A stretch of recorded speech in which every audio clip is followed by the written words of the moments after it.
This week on the College Football Roundup, the Sooners stifle Bama, the Aggies make a historic comeback, conference title scenarios abound, and so much more. This is the Monday Report, starting now.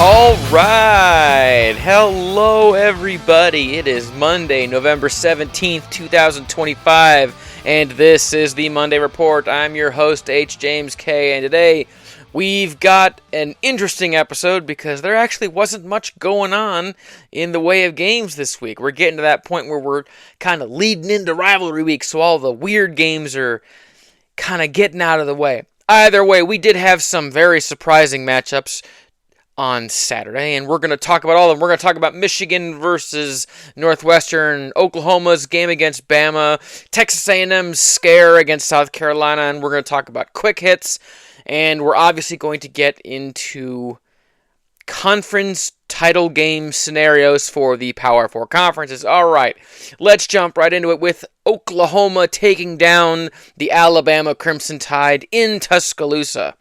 The Sooners won 23-21. The Sooner offense only had 212 total yards and only scored one offensive touchdown. This game came down to defense, field position, and special teams.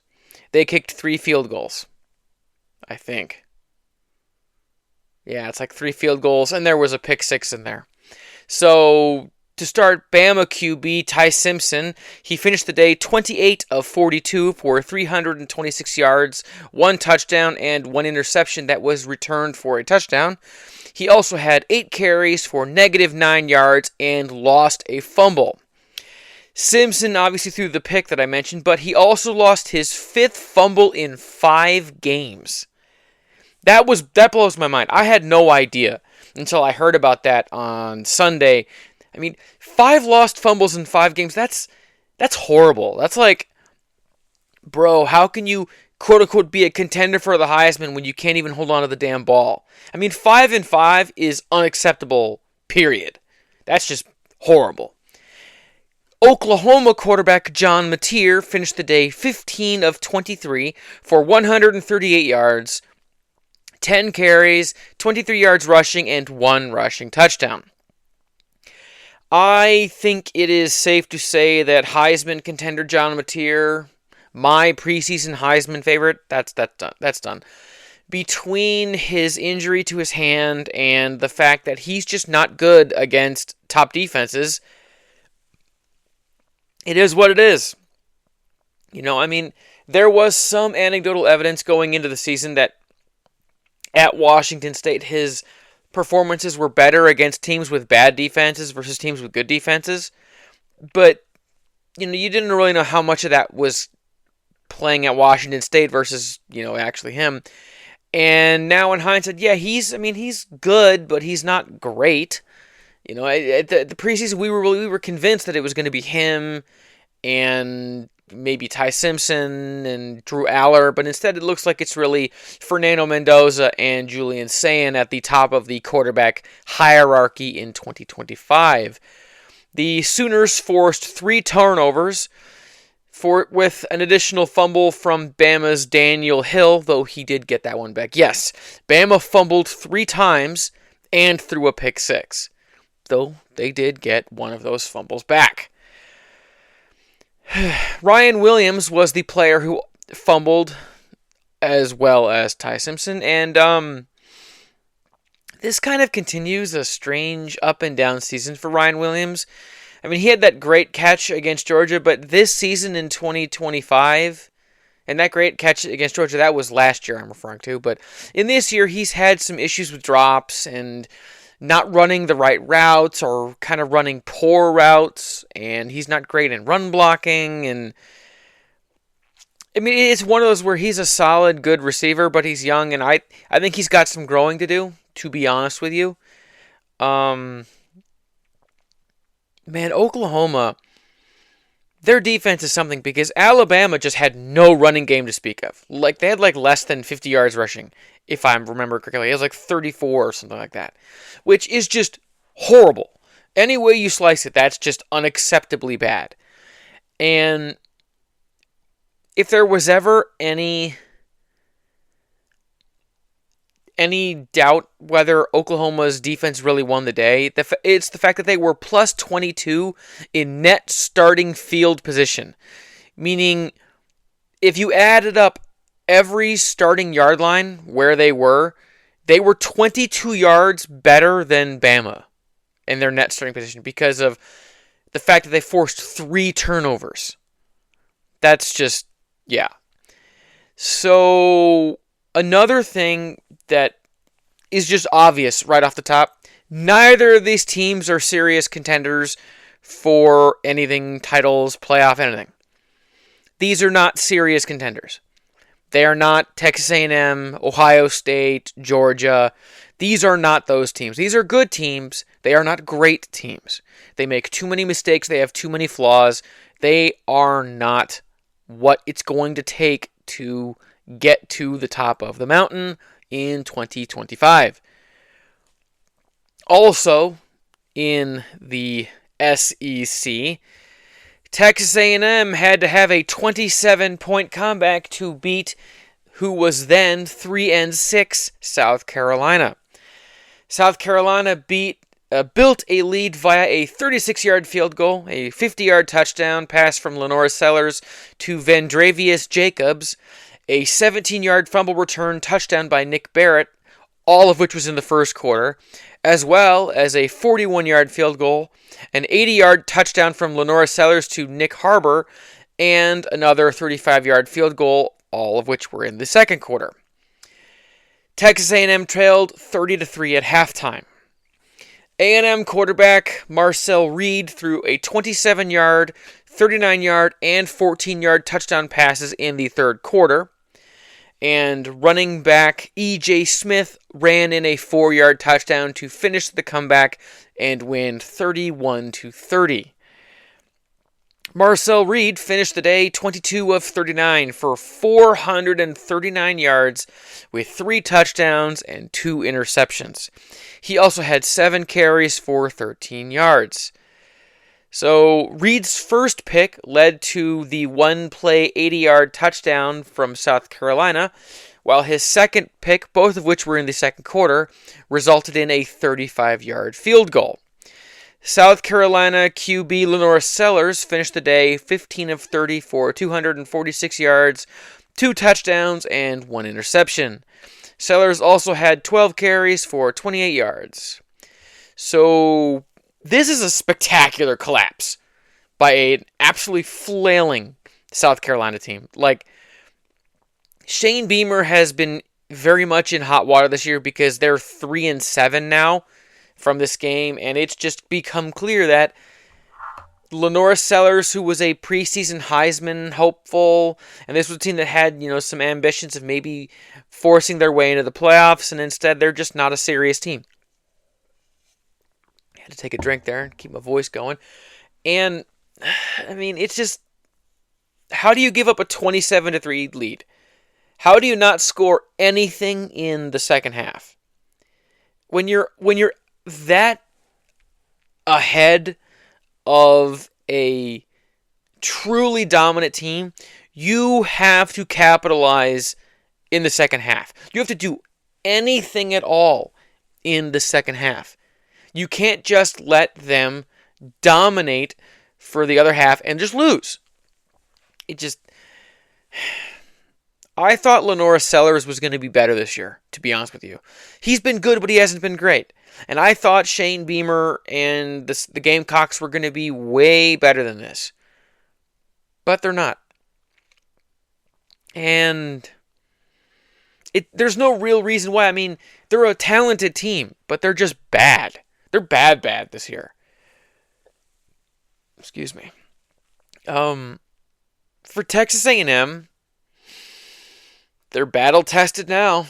They're damn good. They're physical. They play good ball, but they are battle-tested now. They have played their worst game of the season by far and come out on top. So that's a team that can win a championship. They're well-coached. They're disciplined. They don't make a lot of mistakes. And if they do make mistakes, they are talented enough and well coached enough to dig their way out of. 27-point comeback is disgusting. That's ridiculous. For comparison, the largest comeback in the history of Michigan football is 19 points, which was Lloyd Carr against Virginia Tech in 1995 in his first game, and Rich Rodriguez against number 25 Wisconsin in 2008. 19 points. 27-point comeback against South Carolina for Texas A&M is insane. I saw somewhere that it is the largest comeback victory in the history of SEC football conference play. It's a ridiculous statistic. It shouldn't have been possible. And yet this team found a way to make enough plays in the second half to stop the bleeding and overcome a team that was just firing on all cylinders and doing nothing wrong in the first half. All right, moving on. So Michigan survived against Northwestern. They defeated Northwestern 24-21, and for those of you who were listening last week, my prediction for the Michigan-Northwestern game, a game that Michigan was favored by 10 points, I predicted that Michigan was going to win 23-21. That's right, ladies and gentlemen. I freaking nailed it. 24-22. I was off by 1 point for both teams. So I'm taking a little bit of a victory lap for that. I will admit, when Northwestern got that last touchdown and they could have kicked an extra point and gone up 23-21, I was like, oh God, did I predict the score in reverse? Did I really put that in the universe? And there was some dread there in the fourth quarter, but we'll get to the rest of the game in a bit. So Michigan won on a game-winning 31-yard Dominic Zavada field goal as time expired. But it's the story of everything that happened before then that's the real story of the day. Bryce Underwood played, in my opinion, his most complete game in spite of the 2 interceptions that he threw and the fumble that he lost in the second half.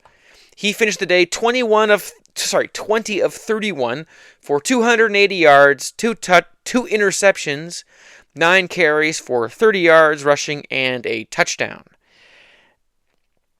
Bryce Underwood, and the reason why I say this was his most complete game is, he's had games where he's thrown multiple touchdowns, but if you actually pay attention to what the offense was calling, this was the most complicated the Michigan offense has looked all year. A lot more complicated stuff. You could tell that Michigan installed some stuff over the bye week.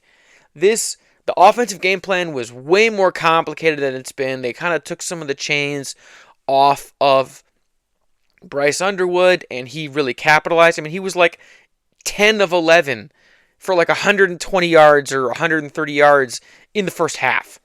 10 of 11. It was absolutely extraordinary to watch. And he had an okay third quarter. It wasn't great, but it wasn't ridiculously bad.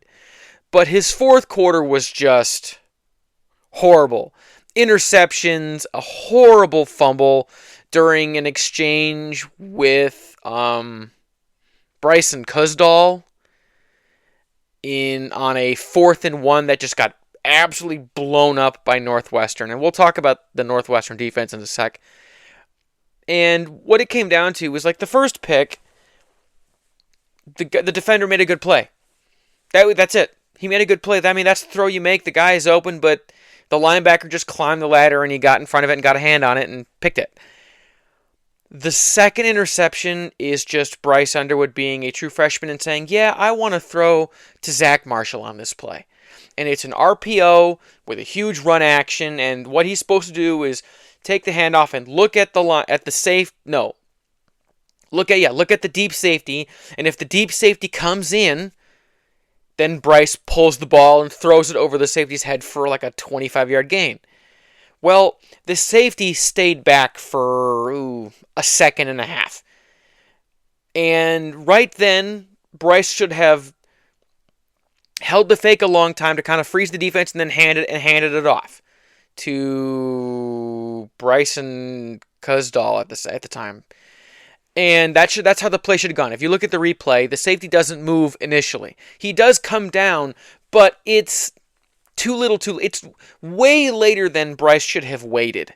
And even then, he only comes down like 2 steps. He doesn't actually come into the tackle box like the RPO would have needed to him. He would have had to really bite on the run action and really come down hard into the tackle box. But he doesn't do that. And instead, Bryce Underwood just pulls the ball out of the play action and throws it right at the safety. Just throws it right at him. No thought, just boom, hits him in a strike, interception, which is bad. It's unacceptable. You can't predetermine that you're going to throw to this guy when it's an RPO, and if the safety doesn't move, it's going to be intercepted. That's the whole thing with RPOs, that if you read it right, it's going to be a play. If you read it wrong, it could be a freaking turnover or a sack or a huge tackle for loss. It's risk reward, where if you read it wrong, the defense is going to be in a significantly advantageous position versus what your offensive game plan is. If you say you're reading a defensive end on an RPO, or you're reading an inside, or reading a linebacker who's in close, if he bites on the run action, you pull it and you throw it. But if he doesn't bite on the run action and you pull it and throw it to the wide receiver on like one of those quick outs, it's an interception that goes for a touchdown, because the safety or the linebacker isn't vacating the area that is required to make the pass even remotely viable. Same with like an RPO with the defensive end. If the defensive end stays home to cover the quarterback and you don't hand it off, you're going to get sacked, or you're going to get tackled for loss if it's a run play. And just like how if the defensive end bites hard on the run action and you hand it off anyway, it could be a fumble or a massive tackle for loss. That's the whole idea. You have to force the defense into conflict and force a defensive player to just take himself out of the game, out of the play. That's the whole idea, is that if if you're reading the safety, he has to make the wrong choice. Oh, he came down? Well, then I'm going to pull it and I'm going to throw it over his head. Oh, he stayed back? Well, then I'm going to let go. Either way, it gives the offense a numerical 11 versus 10 advantage, because no matter what that defensive player does, he's out of the play. There's no way he can make a play because he's out of position. He has made the wrong choice. So for Bryce Underwood to pull from the play action and throw it right at Zach Marshall, right at the damn safety, he's playing right into the defense's hands, and that was an inexcusable freshman mistake that just can't happen. It just can't happen. And there were other miscues in this game that I'll get to later, but I want to pivot to another part of the passing game that was just brilliant, and that was Andrew Marsh. Wide receiver, true freshman, he had 12 catches for 189 yards, both of which are Michigan true freshman records. That is the most catches a true freshman person has caught in a single game, and that's the most yards any single person has had as a true freshman in a single game at Michigan ever. It was... he should be the number 1 jersey next year in 26, but I actually hope he turns it down and wears the number 4 and makes that his number, because he's a star. He's going to be a star. He was everywhere in this game. Northwestern trusted their DBs to cover him, and they just couldn't. And more often than not, when Bryce looked in his direction, he was open and he caught it. And he made an incredible toe tap catch in the fourth quarter for like a 12-yard gain that was just like, chef's kiss. It was an incredible catch. And he had several catches. There was a deep shot play in the first half where Bryce throws it right where the defender can't get to it, and Marsh makes this crazy circus catch and comes down spinning for a massive gain. Andrew Marsh is just an absolute stud, and it is becoming obvious that he is rounding into form at the right time. And if you're Ohio State, don't give him single coverage. You may not respect Michigan's other pass catchers, but you better not give Andrew Marsh single coverage, because if you do, Michigan is going to exploit that because he's big and he's fast and he's got an insane catch radius. And he's a true freshman. He is super talented. So I'm really excited about what Andrew Marsh is going to be next year. So, sadly, there were more injuries at running back. Jordan Marshall had 19 carries on the ground for 142 yards and 2 touchdowns, but then he left with a right shoulder injury. At the time when the game was played, I thought it was like a clavicle or like a separated shoulder or an AC joint issue, but I guess Sharon Moore says it's not super serious, and they expect Marshall to be back next week. I don't know if I believe that.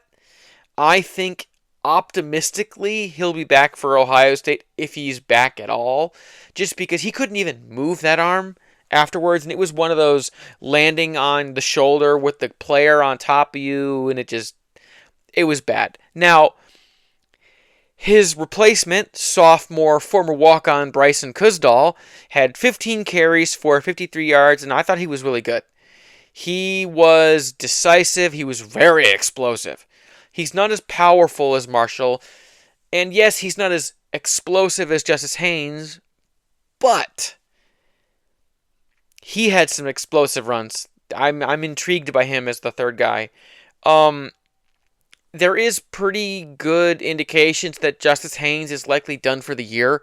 He had surgery on his foot injury, and I doubt he's coming back for the year, which is unfortunate because I thought he was the best running back in the Big Ten.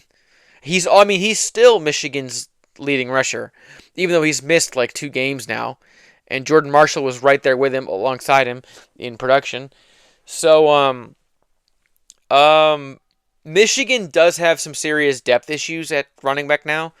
If Jordan Marshall misses Maryland and Ohio State, or even just Maryland with Justice Haynes out, it's basically Bryson Kuzdal and what's his name?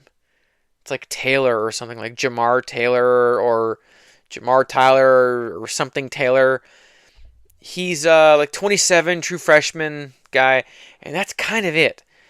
What I think Michigan should do is they should try Samaj Morgan at running back.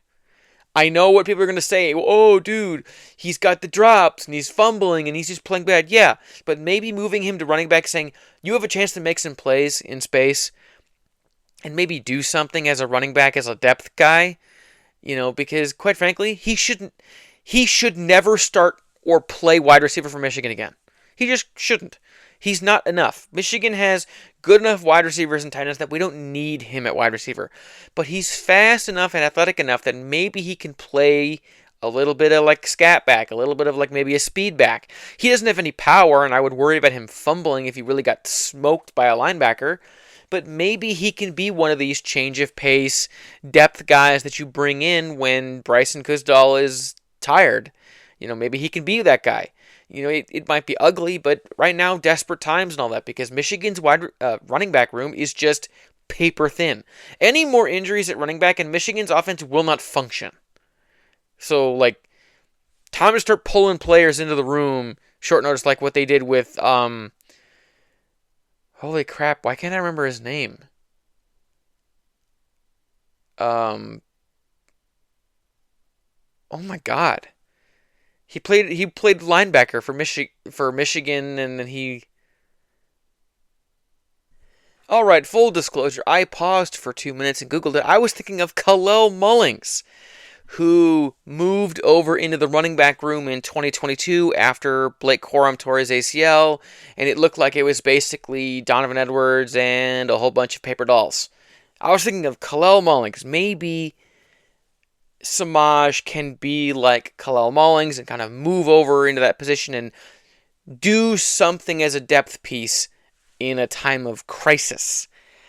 Now, we do got to talk about Michigan's performance globally in the game against Northwestern. So, Michigan had 5 turnovers, and they missed 2 field goals. Now, one of them was a 34-yarder, and another was a 60-yarder, and you can forgive the 60-yarder. It was enough leg, but he pushed it wide right.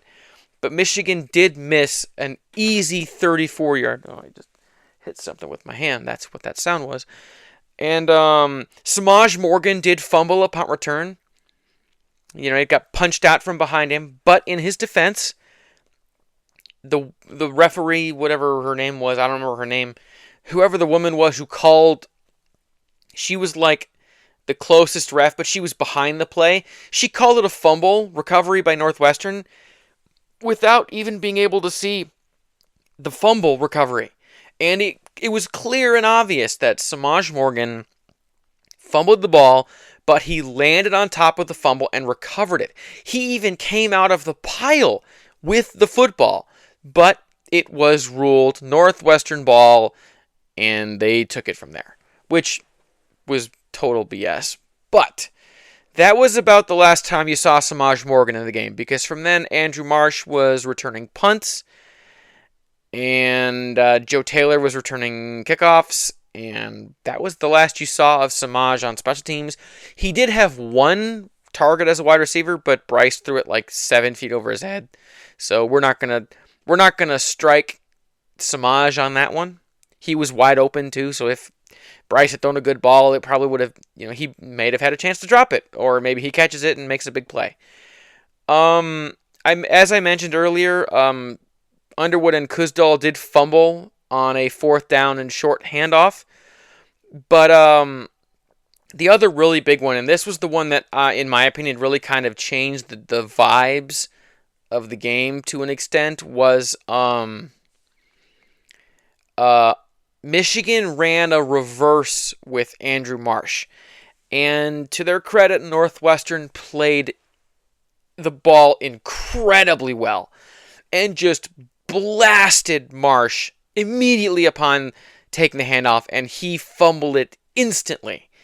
And Northwestern landed on the ball, and I can't remember if that was the drive that they took down the field and got a touchdown, or if they got a field goal from that, but that one really kind of changed the momentum in the second half. We were like, oh God, is this really happening?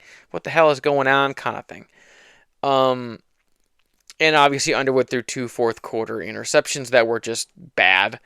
But what I don't want people to do is to think that this was purely mistakes made by Michigan players. They were mistakes, but we have to give Northwestern's defense credit.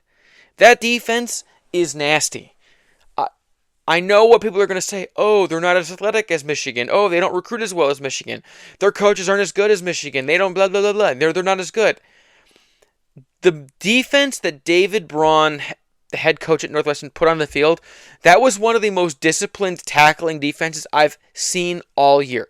They did not miss open field tackles. They got some shoestring tackles on Jordan Marshall that if they don't make it, he takes it to the house on long runs. So that defense was good. They had consistent pressure. They were constantly harassing Bryce Underwood. They were good in run defense at times. There were times where Jordan Marshall just bounced it to the outside and there was nobody there because they were running man coverage or whatever. But that Northwestern defense was really good. Like, people cannot discount how good that defense was. And they made Michigan's life hell in the second half, especially in the fourth quarter. That defense was everywhere in the fourth quarter. And ultimately what is going to hold Northwestern back is their quarterback. Preston Stone is a substandard quarterback for Northwestern, and I genuinely believe if they had a QB like Mark Gronowski, and I know what Iowa fans are going to say, Mark Gronowski had a bad game against USC. It's Iowa. He can't throw. If you actually look at Mark Gronowski, he's a decisive thrower. He's got a good ball. He's pretty accurate. He's athletic as hell. The problem for Mark Gronowski at Iowa is the fact that he plays for Iowa. They're allergic to the forward pass. But if I think Northwestern, maybe they, make some noise in that kind of sneaky upset vibes kind of thing if Mark Gronowski played for Northwestern. Because the thing that ultimately holds them back is the fact that they don't have a good quarterback. Because if Northwestern had a quality QB, even like not a great one, but an okay quarterback, they clearly beat Michigan. They were vastly superior on defense, and they had all the momentum. But Preston Stone continually threw balls into the dirt and overthrew balls and just didn't handle pressure well and made poor decisions.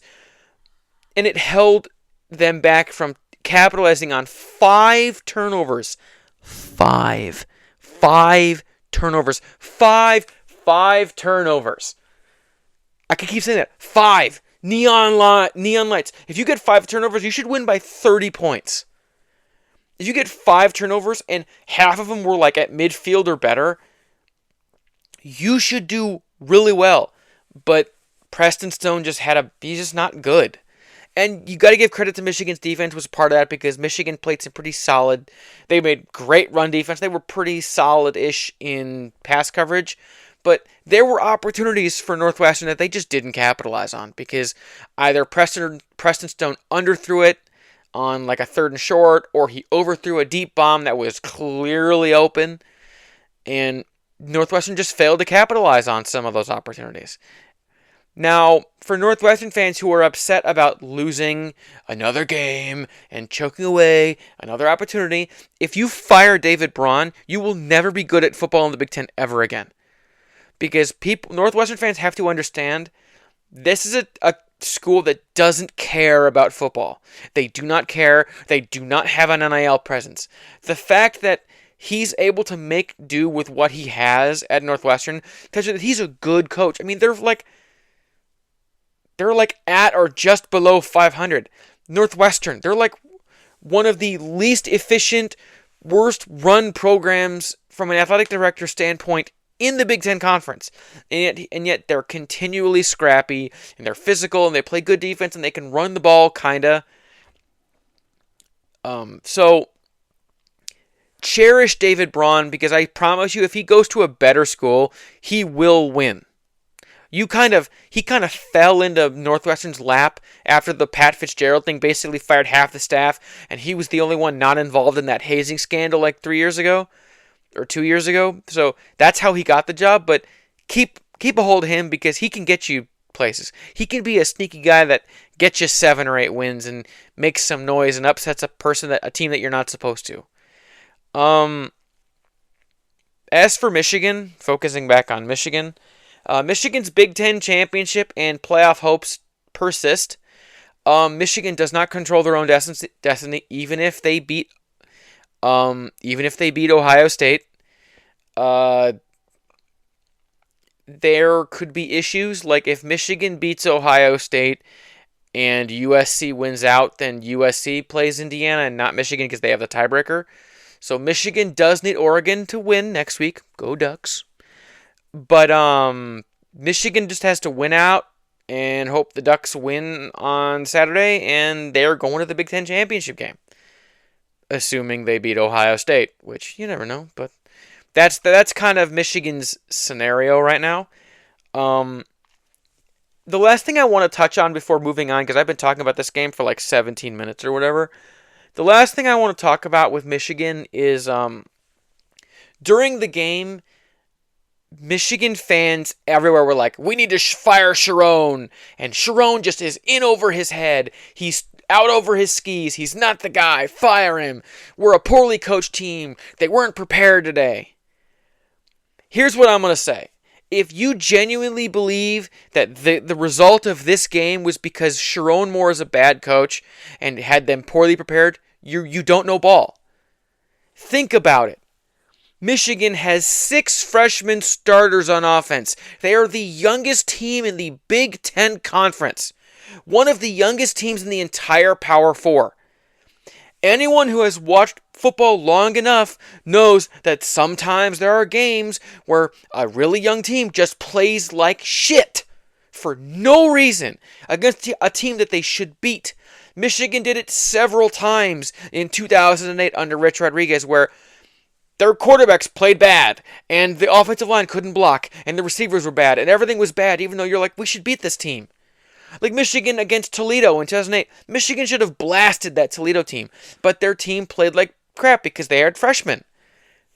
So, for this game, think about it. Michigan played the worst game they've played all year. worse than Oklahoma, worse than USC. They had 5 turnovers. 1, 2, 3, 4, 5. And they won. What could have been the difference maker? Oh yeah, they had good coaches who were able to keep the numerous freshmen on offense and defense level-headed and calm and kept them in the moment, where some coaches might fail to steady the ship and let the emotions run wild and their team disintegrates. Brady Hoke, Rich Rodriguez, Mel Tucker at Michigan State. I mean, we've seen this where bad coaches can't steady the ship on a young team and things spiral out of control. But at the end of the day, Michigan was well coached enough to overcome the worst game they've played all year. They gave up 3 sacks, missed 2 field goals, had 5 turnovers. Michigan should have gotten blown out. And yet, at the end of the day, they found a way to win because Sharon Moore and Wink Martindale and Chip Lindsey and the coaches were able to keep the team focused in the moment and helped them execute the game plan that the coaches set out for them. Think about it.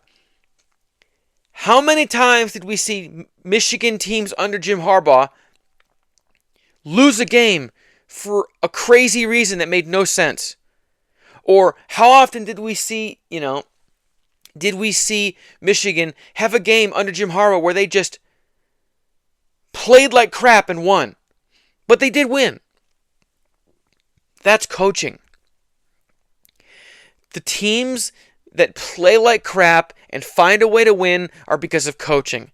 Teams that play like crap and lose aren't well coached because a good coach is able to pull a young team back from the brink and steady the ship and say, guys, take a deep breath.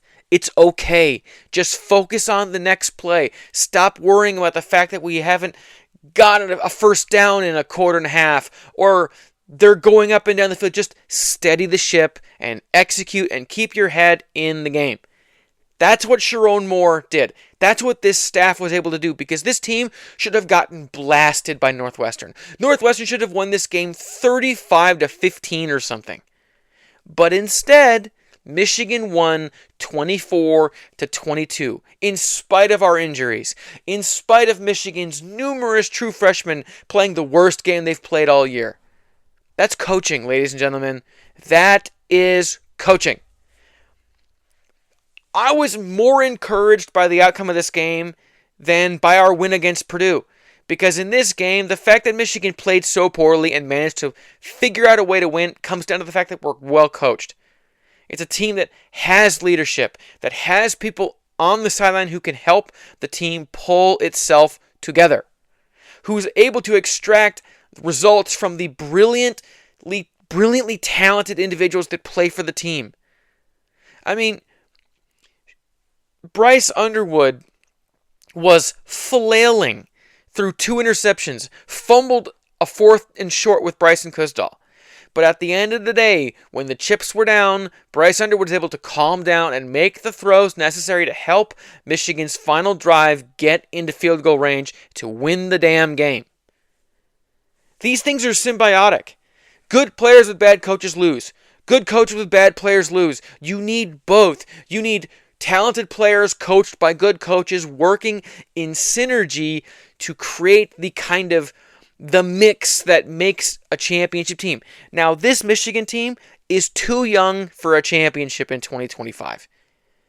But this staff, with these players given another year to maybe add a new tackle and add some depth at linebacker and get a third receiver and get a little bit more depth at running back.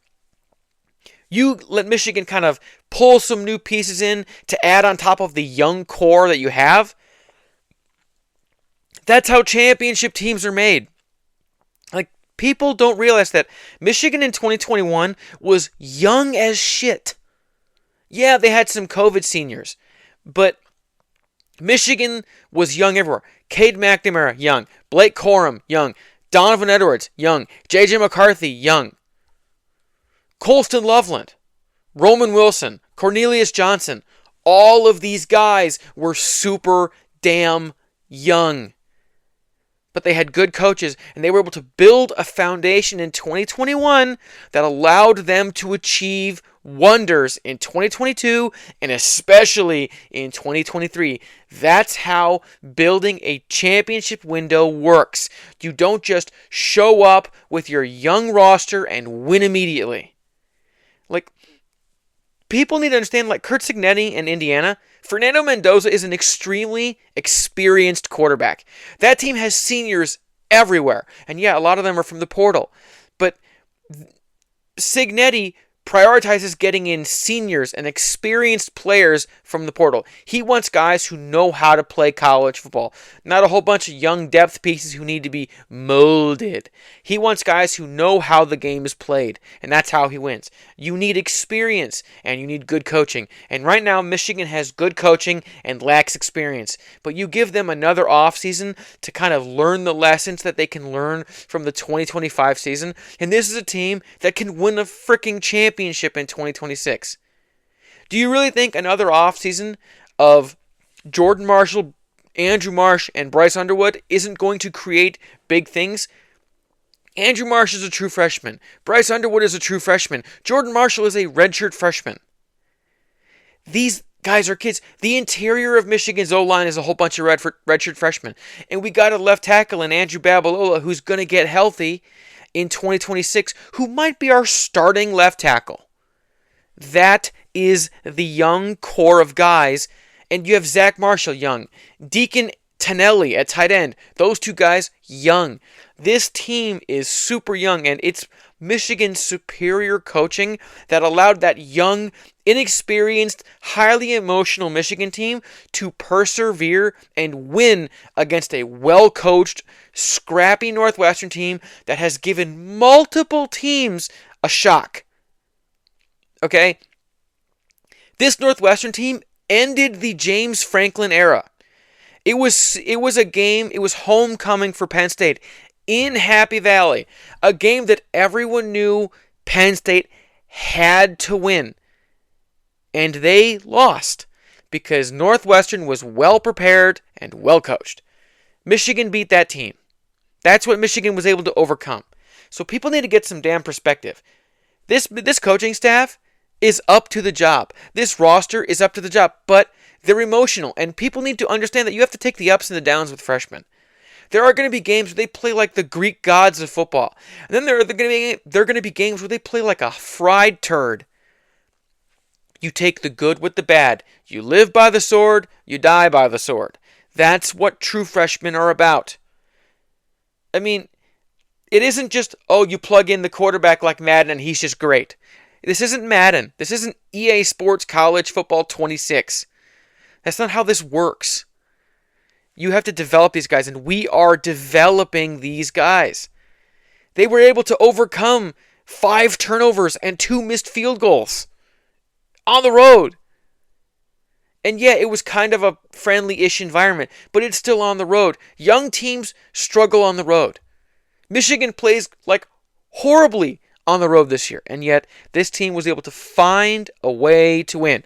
So no, I'm not going to call for Sharon Moore or Chip Lindsey, who is a great offensive coordinator, or Wink Martindale. No one needs to get fired over this. Nuh-uh.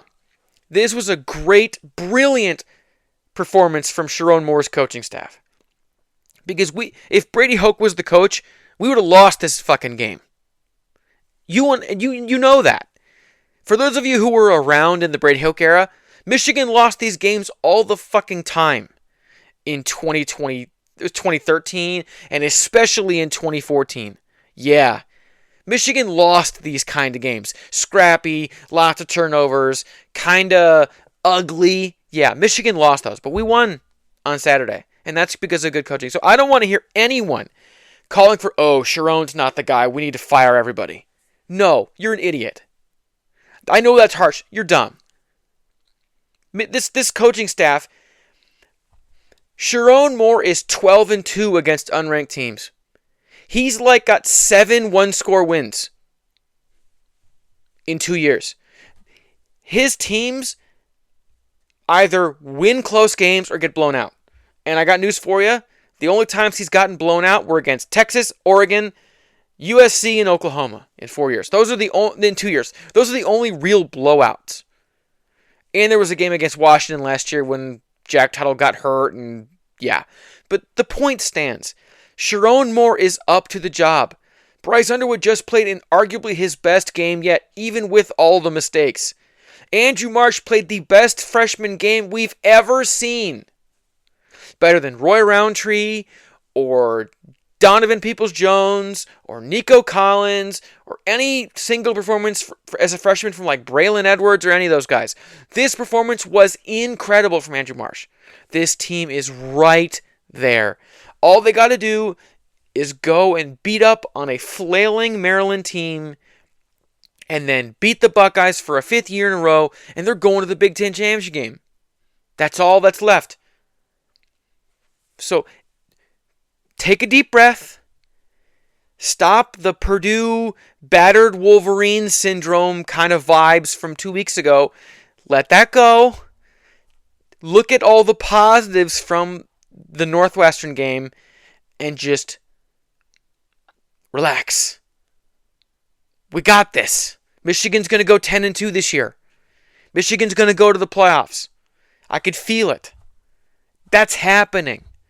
Because this team is well coached and they are talented enough to get there. Whether they win, probably not. But they can get there. I mean, Michigan can play a game against Ole Miss or play a game against BYU or Texas Tech. Michigan can get to that game. And whether they win or lose is whatever. But Michigan can get there. This team is talented enough to get there. The O-line is gelling. The wide receivers are finally starting to show some life.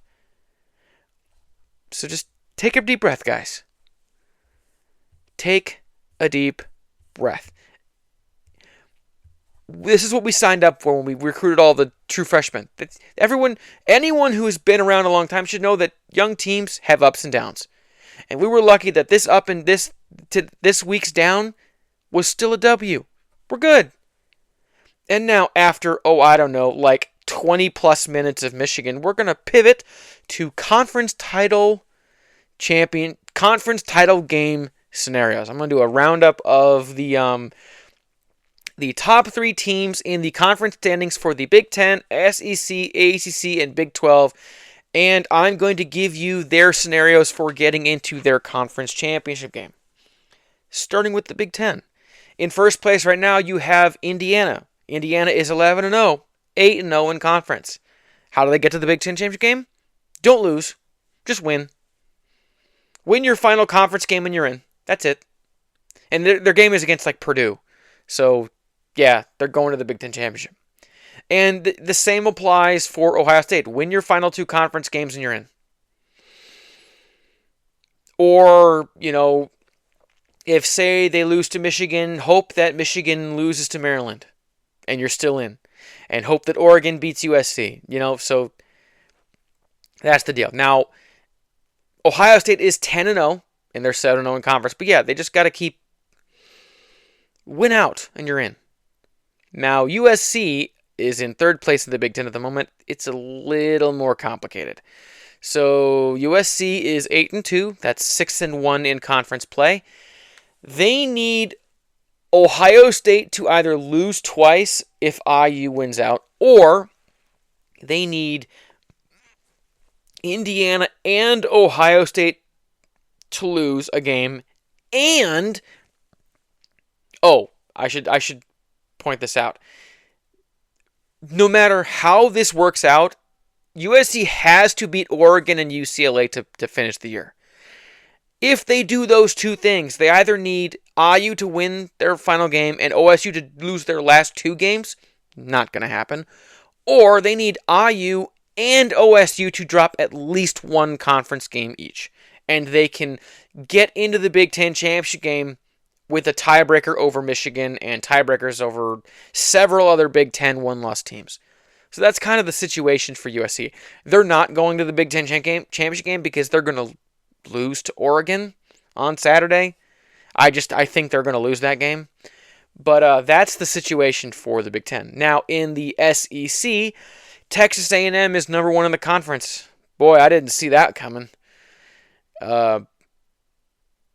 I don't even remember where I predicted them to end up. I'm going to pause my recording real quick and check my preseason predictions.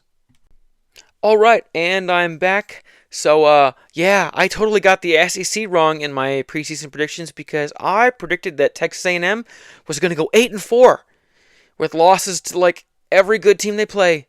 But instead, they are 10-0 in conference, 7-0. So 10-0 overall, 7-0 in conference. So how does Texas A&M get into the SEC championship game? In the words of Al Davis, just win, baby. Win. That's it. Just win. If you don't lose, there's no way you can't go. Just win. Now, Georgia, the SEC is complicated. Now, they're not as complicated as like the ACC, but the SEC is complicated. So for Georgia, if either Bama or Texas A&M drop their last conference game, the Dogs are in. They do not control their own destiny, really. They need Bama to lose the Iron Bowl, or they need Texas A&M to lose whatever their final conference game is. It's not Mississippi State, but I don't think it's anything super crazy. You know what? I'm going to check real quick. Let's check. So, I'm back. Texas A&M's final two games are against FCS Samford. I know, really, that's a really tough matchup. You know, that's that SEC tough scheduling. And then they play at Texas. I think it's at Texas.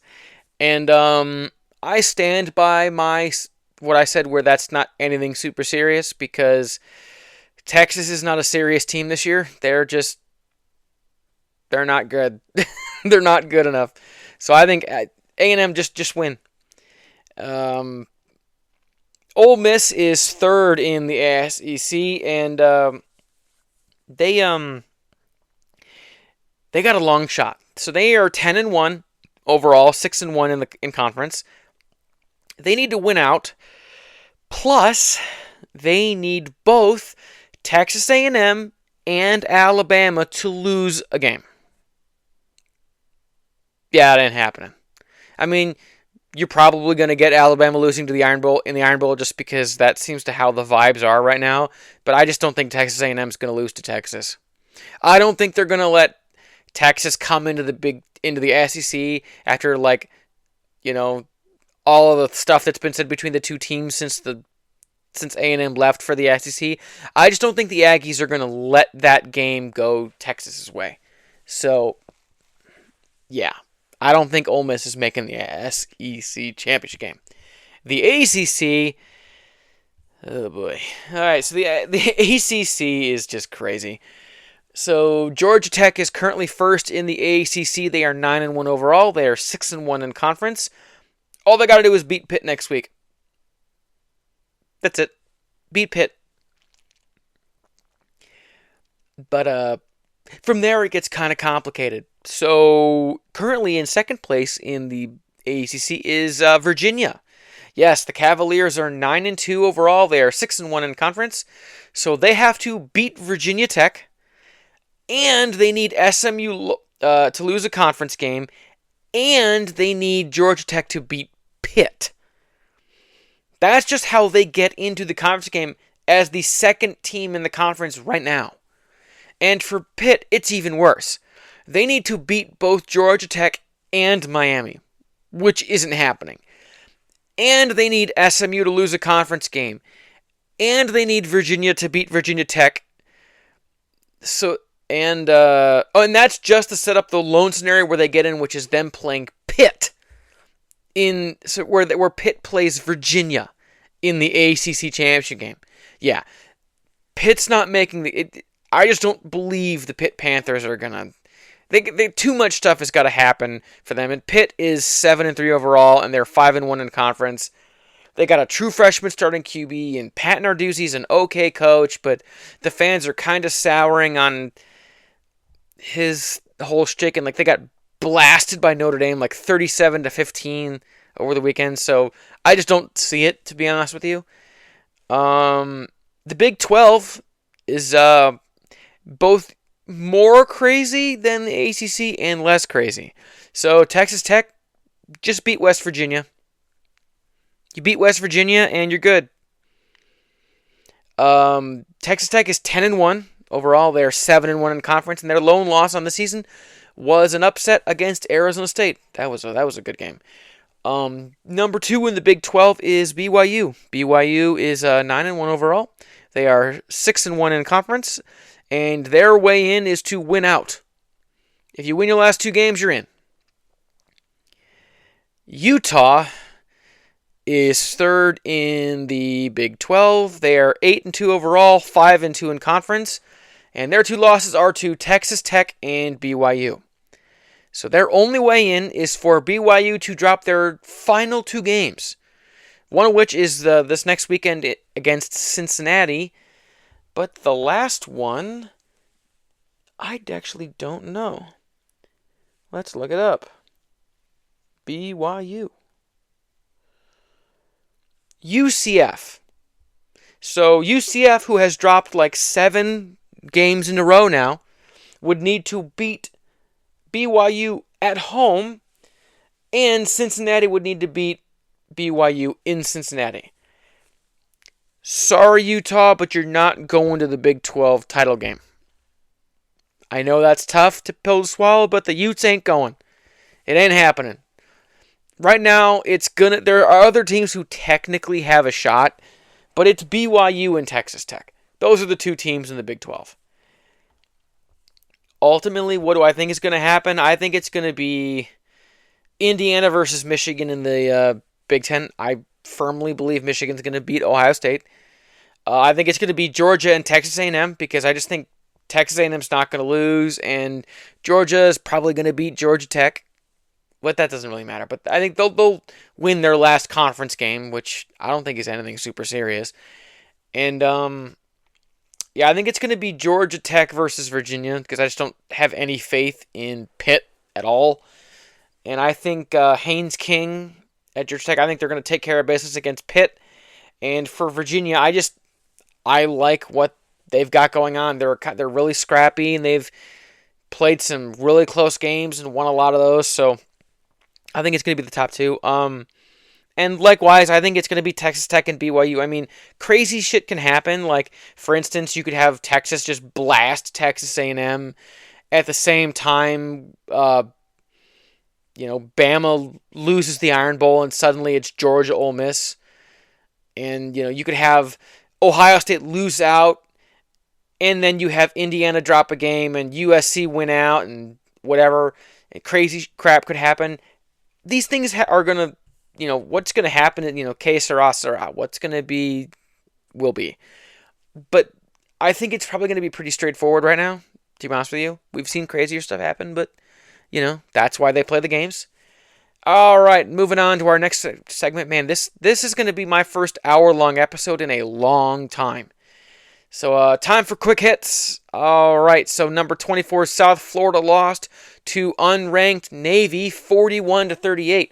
This has serious Group of 5 playoff bid implications because, as everyone knows, for the 12-team playoff, the highest-ranked conference champion from the Group of 5 goes to the playoff. And for a while there, it would look like it was going to be South Florida, maybe Memphis. But right now, with South Florida losing to Navy, that looks like it's going to be AP number 21 team James Madison, who has to just win the Sun Belt, and you're going. And right now, they are number 1 in the Sun Belt Conference. They got like 1 loss on the season, and it was to Louisville. They have not lost in conference, so it looks like I think they're the Monarchs. I don't know what James Madison's football team are. Either way,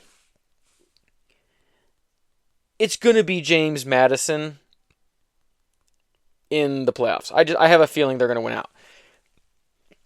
Their head coach is like something Cheney, Jeff Cheney.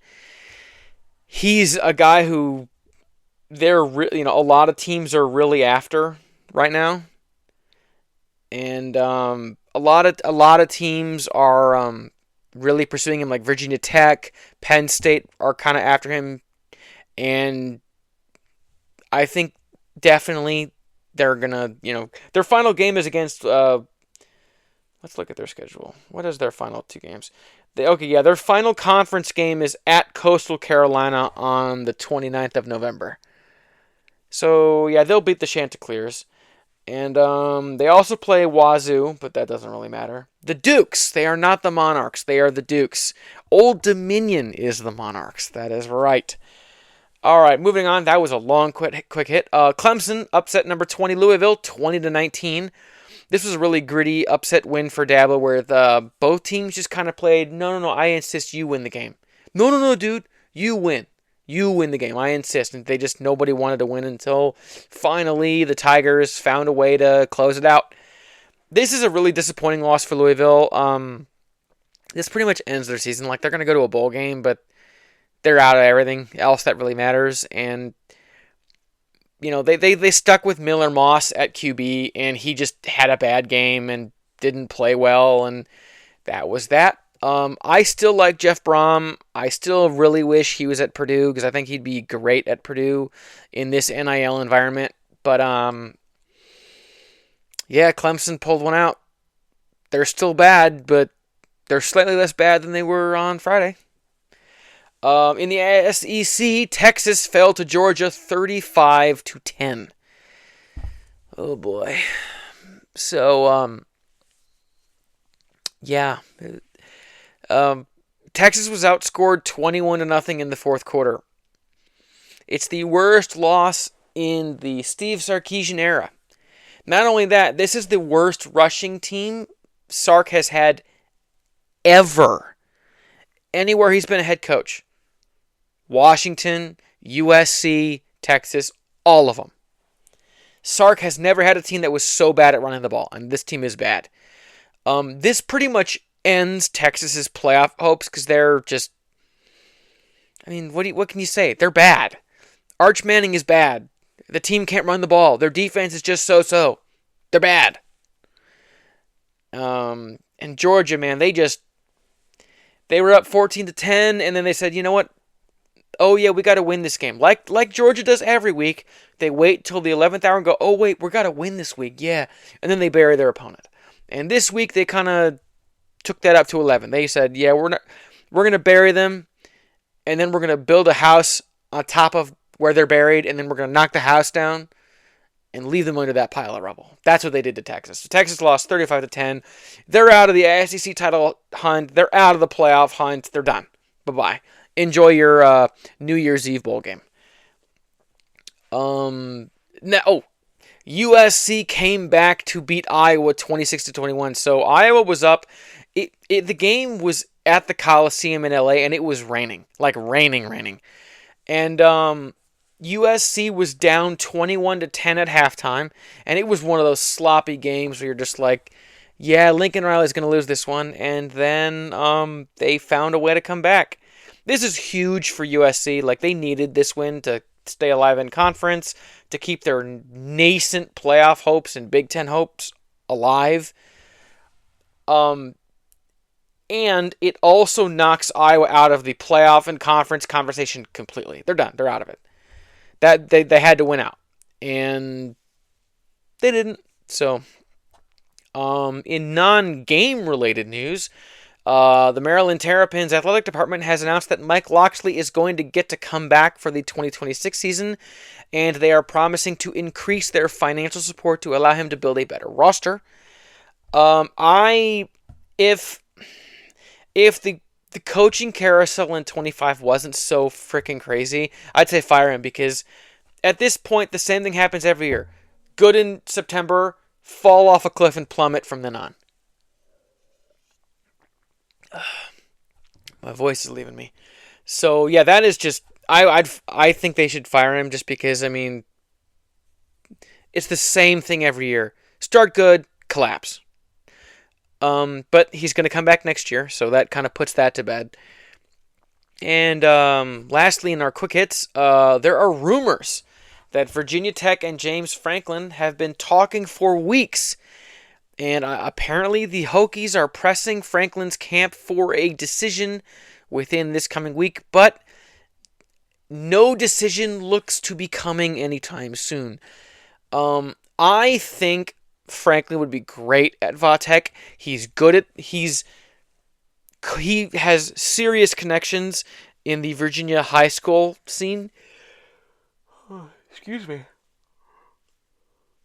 I'm recording this at 3:30 in the morning, so I'm a little tired. Excuse me, but I think he'd be good at Virginia Tech, but if I had to guess, he's waiting for jobs like Florida, LSU, Ole Miss, and especially Florida State. He's probably waiting to see what happens with some of these better jobs, because as much as I think he'd be great at Virginia Tech, there are bigger and better jobs that he might contend for. So I think ultimately I wouldn't be surprised if he landed at Virginia Tech, but I think we're not going to know until December probably. All right, next week we got a couple of games to do quick previews of. Man, this might be my longest episode ever. First of all, number 18 Michigan is going to Maryland. I think Michigan's still number 18. I don't know. I'm too tired to look it up. I'm more tired than I was 10 minutes ago. Michigan looks to better execute their game plan against the Terps after an up and down performance against Northwestern. I am predicting that Michigan will win a 24-13 game that's ugly and kind of unsatisfying, but it's never really super dicey. 24-13. Next, number 12 BYU is going to number 25 Cincinnati. Major Big 12 title game implications if BYU loses. If they lose this game against Cincinnati, Big 12 race is wide open. Several teams have a chance. I am predicting that BYU is going to win 26-23. They're favored by 2.5 points right now, last I checked. So yeah, 26-23 I think is kind of where that game is going to live. Next, number 22 Pitt is going to number 16 Georgia Tech. All Georgia Tech has to do to punch their ticket is beat Pitt, and I think they're going to. I am predicting that Georgia Tech is going to win a shockingly ugly 17-14 game. I think it's going to be ugly, low scoring, not impressive, but at the end of the day, a W is a W is a W. And lastly, unranked Mizzou is going to number 11 Oklahoma. Oklahoma wants to keep their narrow playoff chances alive. They can't get in as an SEC champion, but they can hope to get in as an at-large bid. So they're hoping to keep those alive. I am predicting that Oklahoma's defense is going to abuse whatever backup quarterback that Mizzou is playing at the moment. And I think it's going to ultimately, that's what's going to push the Sooners across the line, and they're going to win one of these ugly, unsatisfying 24-7 kind of games that Venables teams have been playing for the last 3 years at Oklahoma. So that's kind of where I see that game going, 24-7. All right, next. So for those of you listening on Apple Podcast, thank you, and everywhere else that podcasts are sold, thank you. Please consider subscribing or liking or whatever, leaving a review if you can. Spread the word so we can help the podcast grow. For those of you watching on YouTube, like, comment, subscribe, hit the bell icon to make sure you get all of our notifications. Leave a comment to really feed the algorithm, help my YouTube channel grow so we can reach more people and enjoy the world of sports together. All right, my name is H. James K. I'm extremely tired. Thank you all for tuning in. Until next time.